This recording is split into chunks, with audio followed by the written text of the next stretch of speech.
Russia, October 1917. From Petrograd, a shock wave pulsed and widened through all this vast land, which had once been an empire. The billows beat in every quarter of the world. Let everyone remember that in this war there are no reverses of the Russians, of the English, or of the French alone, and that success or failure is one and the same thing for all. The fervent hopes once expressed by a Russian politician now, in the winter of 1917, struck an ominous note. In the east, a spectre more alarming than all the shapes of death itself had appeared upon the battlefield, a spectre that had long haunted the war leaders' minds. For here was the most dreaded casualty of all, the will to war itself. Russia could go on no longer. Hindenburg said, "Hitherto, the unwieldy Russian colossus had hung over the whole European and Asiatic world like a nightmare. Time and time again, her efforts had produced considerable crises for us." Tannenberg, August 1914. The enemy losses were extremely heavy, but our high command believed themselves compelled prematurely to draw away to the east strong forces from the west, where they were trying to secure a rapid decision.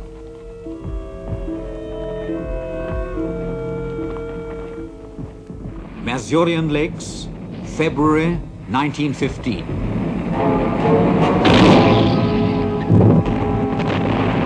Mighty masses rolled up against us, overwhelming masses, each one larger than our whole force.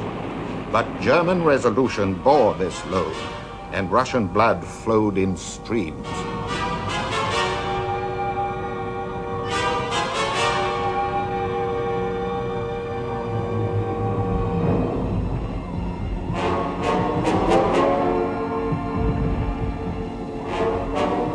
Galicia, May 1915. The fearful and continuous tension of the situation in the Carpathians and its reaction on the political situation imperiously demanded some solution. We found ourselves compelled to send large forces there to keep up our pressure upon the enemy.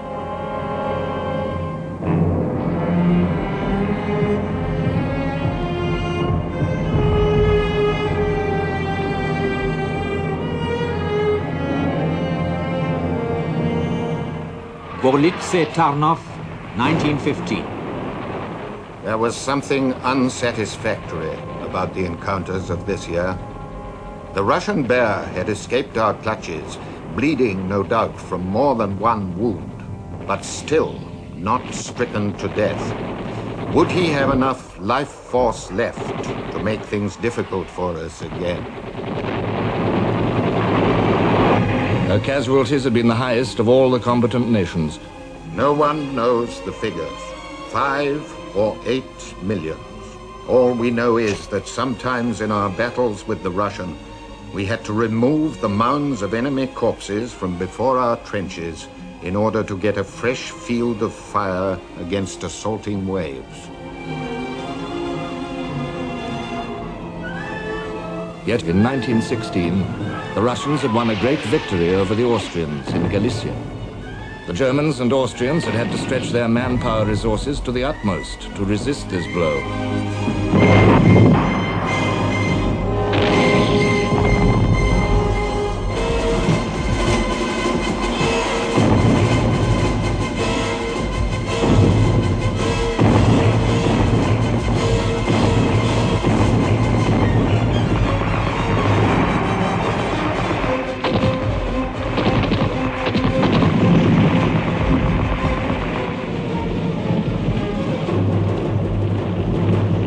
In January 1917, an Allied delegation arrived in Russia to develop efficiency for the planned offensive of that year. The British military attaché in Russia wrote, "The prospects for the 1917 campaign were brighter than they'd been in 1916. The Russian infantry was tired, but less tired than it had been 12 months earlier. The stocks of arms and technical equipment were larger, and for the first time supplies from overseas were arriving in appreciable quantities. In fact, desertions from the front ran into hundreds of thousands. Russia had lost at least as many dead as the British and French put together. She had suffered literally beyond endurance. She had reached her limit. Her soldiers, once so brave, had had enough.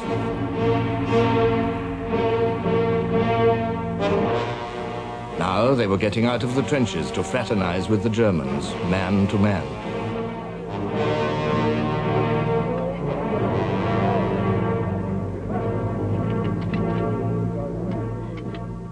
In the rear, industrialization had been changing the face of Tsarist Russia, drawing peasants into the towns and creating a new, incoherent proletariat. The economy functioned in a welter of administrative confusion. But committees set up to organize production and supply, after the appalling breakdowns of the early days of the war, had begun to have some effect. By the end of 1916, great improvements had been achieved. Patriotic spirit ran high. Victory over the Germans was the simple aim of most of the population.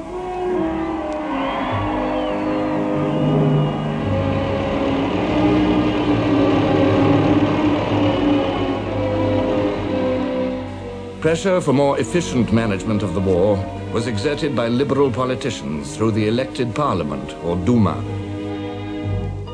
But Tsar Nicholas II had no use for constitutional government. At his coronation, he said, I shall maintain the principle of autocracy just as firmly and unflinchingly as it was preserved by my dead father.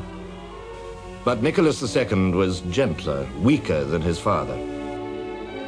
Lloyd George, the British Prime Minister, wrote, He would never have been chosen by any responsible board of directors to manage any business of any magnitude, and certainly not a business confronted with a serious emergency. He was a devoted family man, deeply fond of his son, the Tsarevich, who suffered from hemophilia, a blood disease which made every scratch dangerous.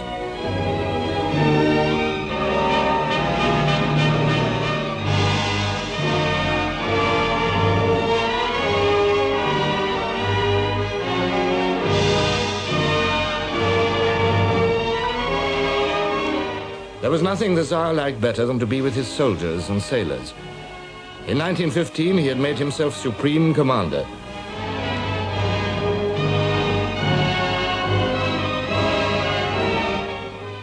He loved the simple link, as he saw it, that bound him to his wider family, the 170 million people of Russia. Emotional loyalty to a paternal Tsar and the mystery of their religion were the simple guiding principles of their lives.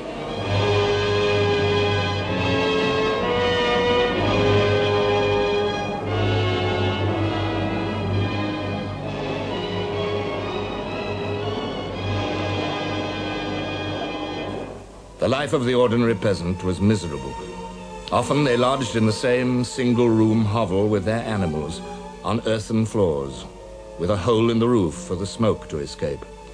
Their diet was poor, and the gross mishandling of wartime distribution meant that though food was there, many went hungry.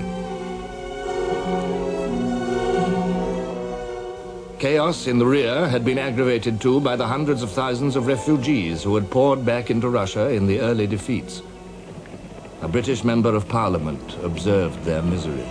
Serried ranks of emaciated, huddled humanity, brutalized by their abject surroundings, corroded by disease. Men, women, and children of different races and languages crowded and congested like litters of pigs in an asphyxiating sty.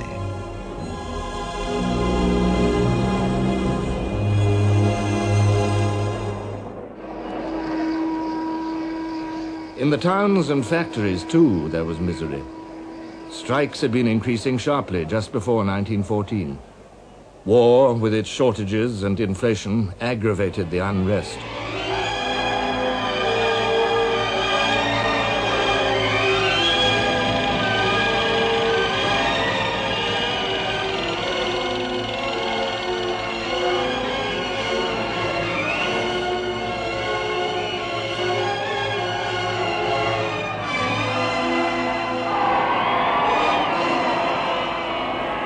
Tsar himself left affairs more and more to the Tsarina, a German-born but English-educated niece of Queen Victoria.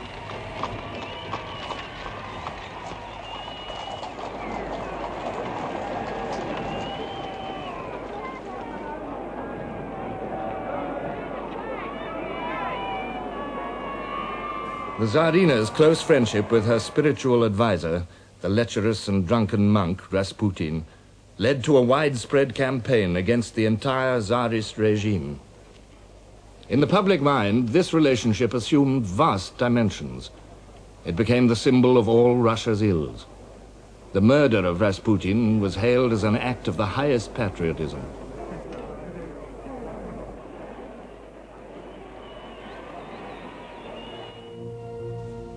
The winter of 1916-17 was particularly severe.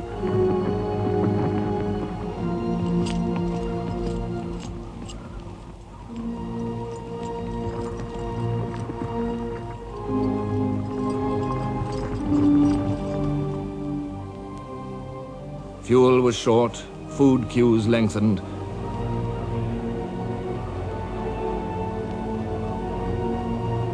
Pressures on the Tsar to change incompetent ministers continued from all sides.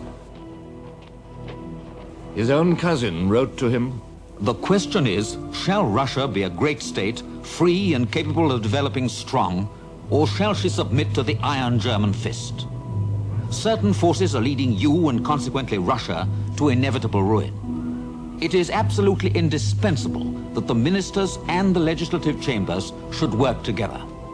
The existing situation, with the whole responsibility resting on you and you alone, is unthinkable. The British ambassador, Sir George Buchanan, doing what he could to keep Russia in the war, told the Tsar he must regain the confidence of his people. The Tsar replied, "Do you mean that I am to regain the confidence of my people, or that they are to regain my confidence?" Suddenly, in the early days of March 1917, frustration in the Petrograd food queues spilled over into revolt. People came out to protest, found many others there, and took courage. For the first time, there was doubt about the troops.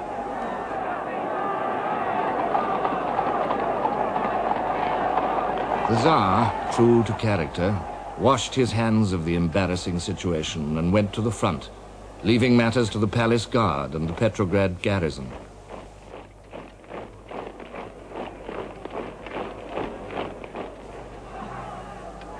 Now, turbulent forces suddenly broke the surface of Russian life.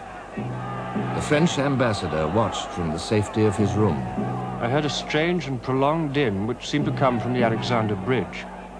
Almost immediately, a disorderly mob carrying red flags appeared at the end which is on the right bank of the Neva, and a regiment came towards it from the opposite end. It looked as though there would be a violent collision, but on the contrary, the two bodies coalesced. The army was fraternizing with the revolt. The vast Petrograd garrison of some 200,000 men was not typical of the army as a whole. It consisted of raw recruits, war-weary reserves, convalescents, and even punishment battalions. Many deserters from the front had drifted to the capital's streets. Before long, the whole garrison had joined the mob. In a desperate move to get the Tsar to introduce the necessary reforms, the president of the Duma, Rodzianko, sent him a telegram. The Tsar received it at his headquarters. This fat Rodzianko has sent me some nonsense to which I will not even reply. Nothing could stop the sudden upsurge against the monarchy, symbol of the country's sufferings. Within days, the Tsar was forced to abdicate, and a 300-year-old dynasty came crashing to the ground.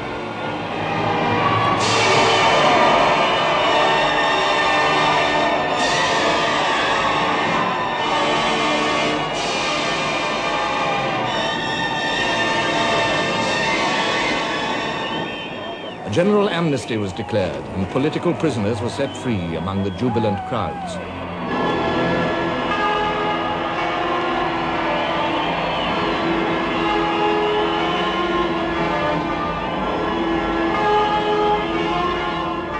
the Tsar's unpopular ministers were arrested.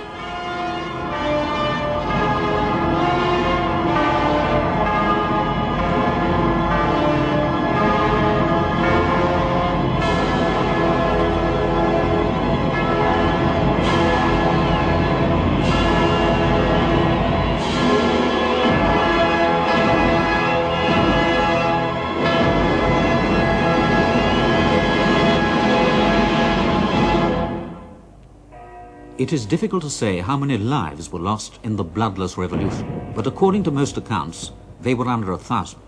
In Petrograd, thanks to the measures taken by the government, the town rapidly resumed its normal aspect and order generally prevailed. This was especially noticeable on the occasion of the burial of the victims of the revolution in the Champ de Mars on April the 5th, when a never-ending procession filed past in the most perfect order, from 10 in the morning till late in the evening. There were in all but some 200 coffins, and as each one was lowered into the grave, a salute was fired from the fortress. But no priests officiated at the ceremony, which was divested of any religious character.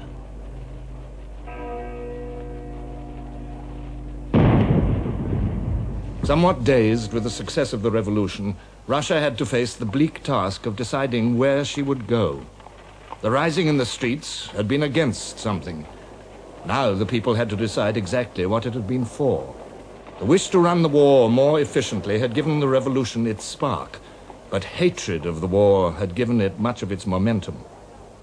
In the confused situation that followed, responsibility fell upon the Duma, responsibility to make good their implied promises. Now they had to do better than the autocracy they had for so long criticized.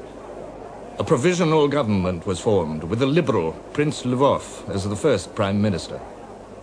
A young socialist lawyer, Kerensky, became Minister of Justice. In the Allied capitals, where the events in Russia looked simpler than they were, the revolution was hailed as a triumph for the Allied cause. The London Times commented, The army and people have joined hands to overthrow the forces of reaction which were stifling the national aspiration and strangling the national efforts. Lloyd George declared in the House of Commons, We believe that the revolution is the greatest service the Russian people have yet made to the cause for which the Allied peoples have been fighting. In America, herself about to enter the war on the Allied side, the revolution seemed providential. The Secretary of State declared, The revolution in Russia has removed the one objection to affirming that the European war was a war between democracy and absolutism. In Petrograd, one of the provisional government's first acts was to declare that it would loyally maintain its alliances and do everything in its power to carry the war to a victorious conclusion. The French ambassador reported, Patriotism, intelligence, and honesty could be read on every face. But the task they have undertaken is patently beyond their powers. Heaven grant that they do not collapse under it too soon. The new government's task was complicated by the fact that a quite separate revolutionary body convened itself in the same building, the Soviet. The Soviet, or Council, claimed to represent factory workers and soldiers. Its majority wanted to continue the war to defend the revolution. But one of the Soviets' first acts had been to issue Order Number 1 to the army, directed against the powers and status of officers, and setting up soldiers' councils. In this uneasy alliance, the provisional government had to accept the Soviets' order. A struggle for the soul of Russia now began. A French observer noted, Groups were constantly forming without actual reason in the capital streets. One man would enter a discussion with another, and passers-by would listen in. The crowd thus witnessed open exchanges of political opinions, in the course of which opposing ideas were pitted against one another. Groups were constantly forming and dispersing.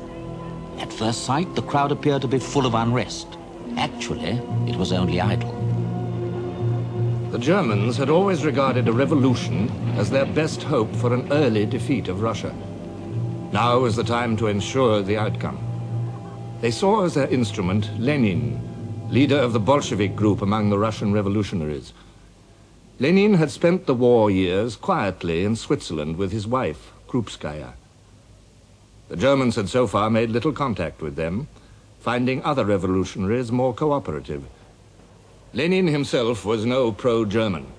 Pitilessly single-minded, he saw all the warring nations as capitalist imperialists. He wanted peace and worldwide revolution against capitalism. As late as January 1917, he had said, "We of the older generation may not live to see the decisive battle of this coming revolution." When revolution in fact came only 2 months later, he was unimpressed. The militant monarchy in Russia has been followed by a militant republic of capitalists who want to continue the imperialist war and to adhere to the robber treaties of the Tsarist monarchy. Lenin's belief in peace at any price was at variance with both the Petrograd Soviet and even many Bolsheviks. Now, in Churchill's words, the Germans transported Lenin like a plague bacillus from Switzerland into Russia. He arrived in Petrograd on April the 16th, determined to capture control of the revolution. But his moment was not quite yet. The man of the moment was Kerensky. Unlike Lenin, this socialist lawyer, a compelling orator, honest, shrewd, energetic, wanted to continue the war. Kerensky's efforts to reinvigorate Russian society in defense of the revolution against German imperialism found a response among the Petrograd crowds. A freedom loan launched to support the revolution had a great success.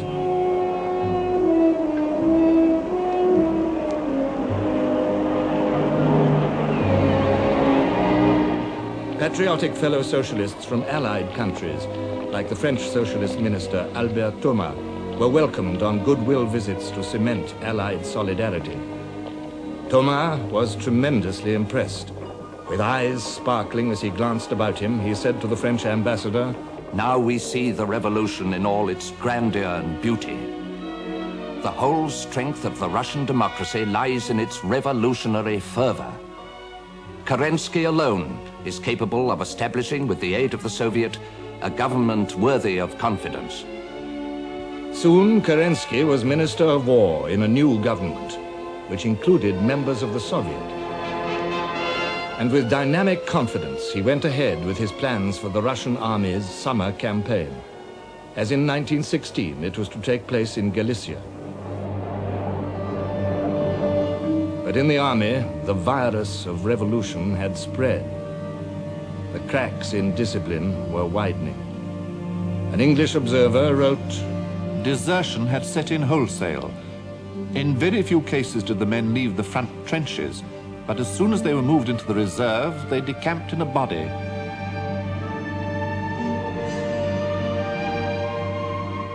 The movement was something elemental. They packed even the roofs of the railway carriages. A photograph of such a scene was published in England under the title, "Russian Soldiers Hasten to the Front." The Germans purposely left the front inactive to encourage this crumbling of Russian discipline.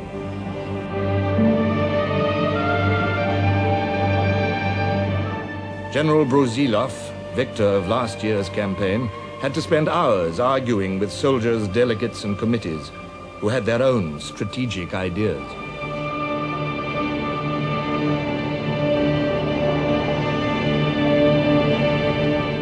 However, Brusilov was optimistic. So was Kerensky, who issued the order of the day. I call on the army, fortified by the strength and spirit of the revolution, to take the offensive. Kerensky's offensive was launched on July the 1st.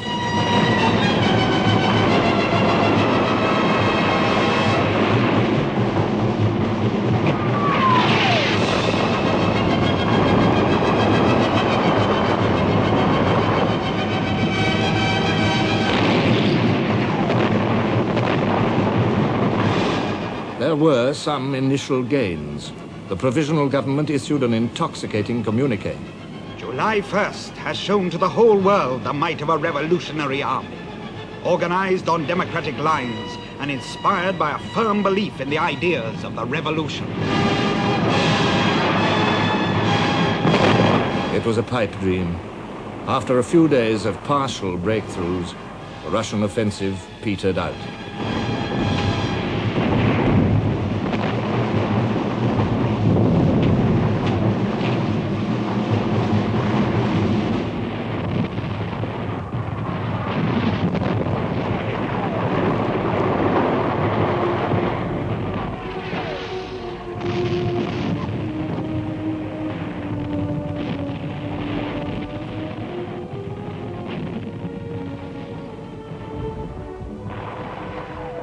The British military attaché reported, They had lost many of their officers and had no incentive to further effort. In fact, they knew they could retire without fear of being punished. As a Russian artillery general expressed it, they felt lonely out in front and went back to their dugouts to sleep. Then the Germans and Austrians counterattacked. The rout of the Russian army was overwhelming.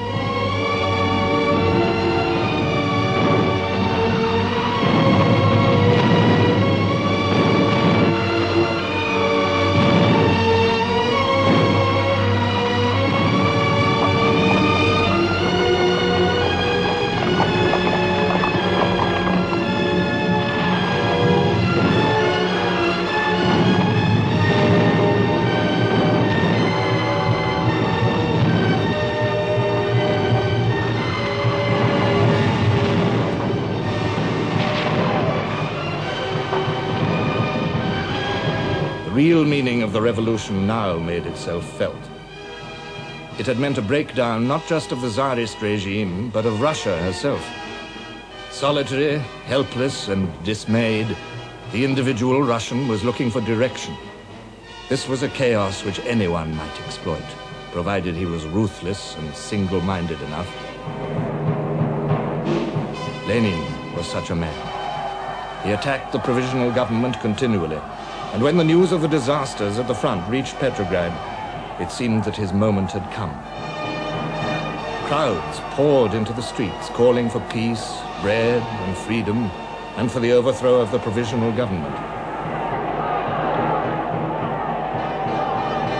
To foment an armed uprising, the Bolsheviks called in the sailors from the naval base at Kronstadt.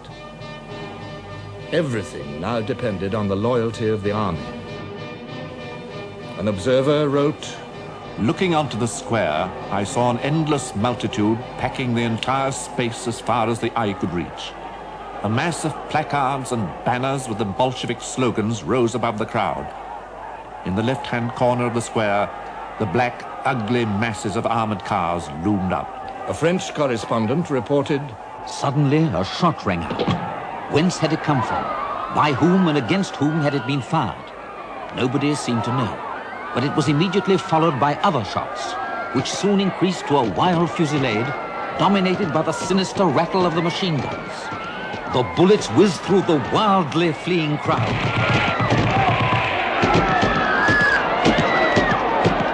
The army stood by the provisional government, and when it was announced that the Bolsheviks had been receiving funds from German sources, Lenin had to flee to Finland on a forged passport.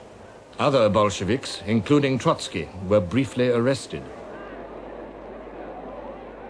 General Kornilov, the commander-in-chief, was not satisfied with the government's efforts to restore order and continue the war. With his troops, he began a march on Petrograd.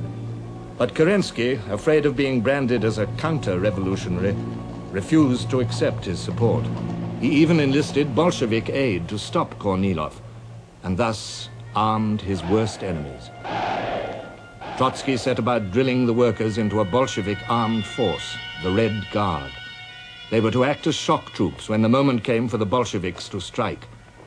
And that moment was now not far off.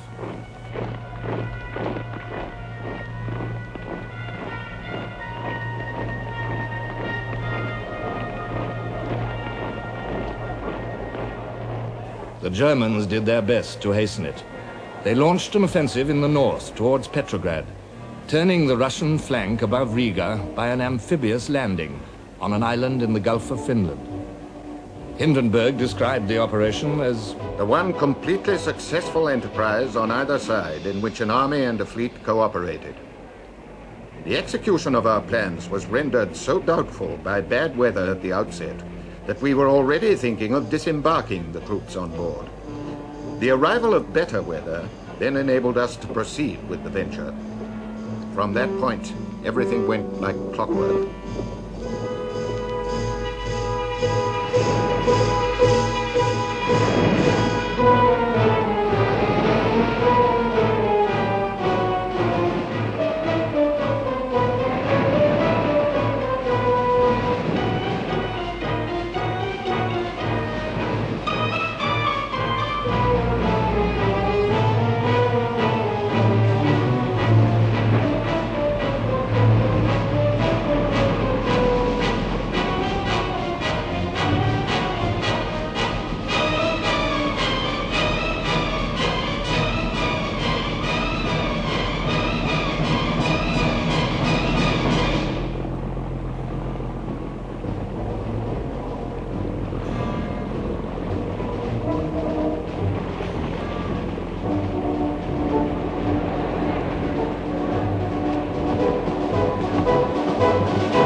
We succeeded in possessing ourselves of Urzel and the neighboring islands. One more pressure was thus added to the sense of crisis in the capital. In Petrograd and at the front, Bolshevik agitators worked tirelessly. Soldiers, do not trust these wolves in sheep's clothing. They call you to fresh slaughter. Well, follow them if you like. Let them pave the path for the return of the bloody Tsar with your corpses. Let your orphans, your widows and children, deserted by all, pass again into slavery, hunger, beggary and disease. The Bolshevik following multiplied. Lenin himself returned secretly to supervise the insurrection. On November the 7th, in a superb stroke of political bluff, Trotsky simply proclaimed that the provisional government had fallen and that all power belonged to the Soviet. 20,000 Red Guards appeared on the streets. Bolshevik oratory and subversion worked among the troops. During the next few days, Trotsky's statement became an accomplished fact. The Bolsheviks besieged the Winter Palace, where the provisional government was protected only by a handful of officer cadets and a women's battalion.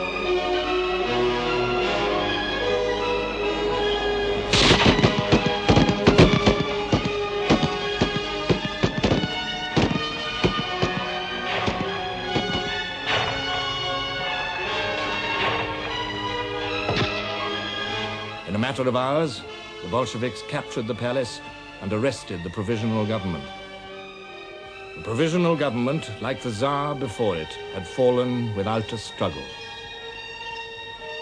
Now Lenin could honor his promise of peace. An armistice was arranged with the Germans, and Russian emissaries went to meet them at Brest-Litovsk. The two sides made a strange contrast. The Germans, stiff, correct, experienced, apparently with all the cards in their hands. The Russians, nervous, uncertain, but with at least one good card. They could play for time.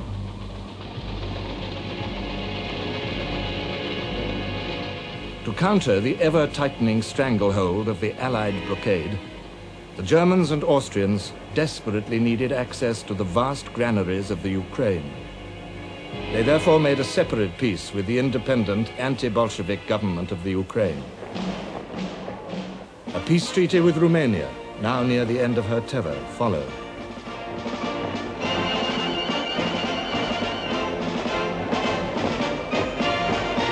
But there was no peace with Russia. The endless Bolshevik delaying tactics enraged the Germans. They resumed their advance into Russia. The Russian army made no attempt to stop them. Instead, it fell back in a rabble. War is dead in the hearts of men, noted an American observer. The Bolsheviks were forced to accept the harshest terms of peace. The Eastern Front was finished.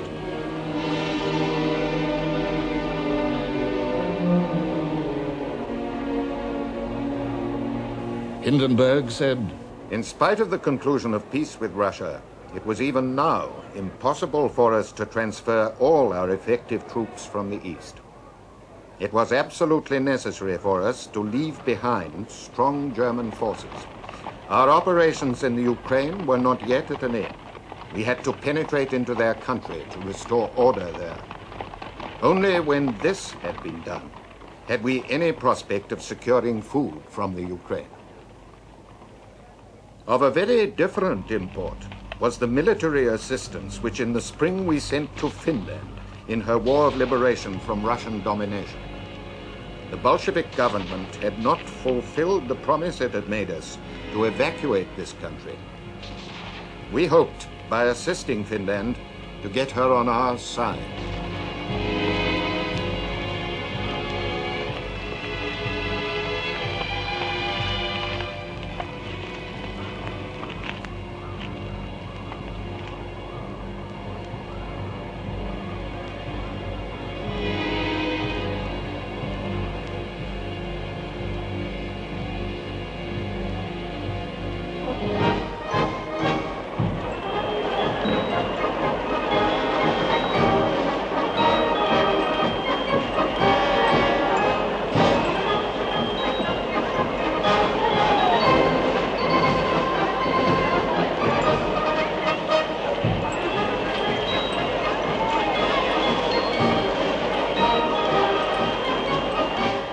The rest of our fighting troops, which still remained in the east, formed the source from which our western armies could be reinforced. Now the patient, enduring German army might at last bring off the decisive victory which had escaped its grasp.